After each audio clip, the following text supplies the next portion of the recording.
Hello guys welcome back to our channel cricks Indian guys. మన ఛానల్లో SRS team గురించి అండ్ ఐపీఎల్ గురించి అప్డేట్స్ అయితే వస్తుంటాయి. అవి మీరు మిస్ అవుతుంటే ఇప్పుడే మా ఛానల్ని సబ్స్క్రైబ్ చేసుకోండి. ఇక వీడియోలోకి వెళ్తే ఆర్సీబీ వర్సెస్ ఎస్ఆర్ఎస్ మ్యాచ్ అయ్యాక ఎస్ఆర్ఎస్ ఫ్యాన్స్ అయితే చాలా డిసప్పాయింట్ అయ్యి ఉంటారు. ఒక విధంగా చెప్పాలంటే నా హోమ్ టీం కాబట్టి నేను కూడా చాలా డిసప్పాయింట్ అయ్యాను.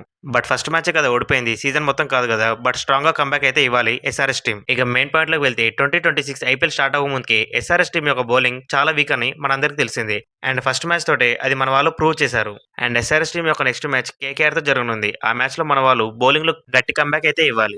అండ్ ఇంకో మెయిన్ పాయింట్ ఏంటంటే నితీష్ కుమార్ రెడ్డిని ప్లేయింగ్ లెవెల్ నుంచి తీసేయాలని చాలా మంది అంటున్నారు. మనం చూసాం 2024 లో తను ఎలాంటి పర్ఫార్మెన్స్ ఇచ్చాడు. ఓ ప్లేయర్ కి అప్స్ అండ్ డౌన్స్ అయితే కామన్ గా ఉంటాయి.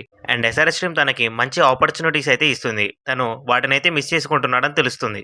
మనం ఒకటి అబ్జర్వ్ చేసిన విషయం ఏంటంటే ఆర్సీబీతో జరిగిన మ్యాచ్ లో బ్యాటింగ్ లో గానీ బౌలింగ్ లో గానీ పూర్తిగా విఫలమయ్యాడు నితీష్ కుమార్ రెడ్డి. తను ఒకసారి ఫామ్ లోకి వస్తే టీంకి చాలా ఉపయోగపడతాడు. అండ్ ఎస్ఆర్ఎస్ టీం కూడా తనకి నెక్స్ట్ మ్యాచెస్ లో ఛాన్స్ ఇస్తుందని నా అభిప్రాయం. ఇక బౌలింగ్ విషయానికి వస్తే టీంలో ఈసారి కొన్ని బౌలింగ్ చేంజెస్ అయితే కనపడనున్నాయి. అవేంటంటే ఈసారి ప్లేయింగ్ లెవెన్ లోకి శివం కుమార్ అండ్ శివం అవి రాబోతున్నట్టు తెలుస్తుంది. వీళ్ళిద్దరు వస్తే బౌలింగ్ కొంచెం స్ట్రాంగ్ గా అవుతుంది. మీరు కొత్తగా ప్లేయింగ్ లెవెన్ లోకి ఏ బౌలర్స్ వస్తే బాగుంటుందో కామెంట్ లో కామెంట్ చేయండి. ఇన్ఫర్మేషన్ నచ్చితే ఛానల్ ని సబ్స్క్రైబ్ చేసుకోండి.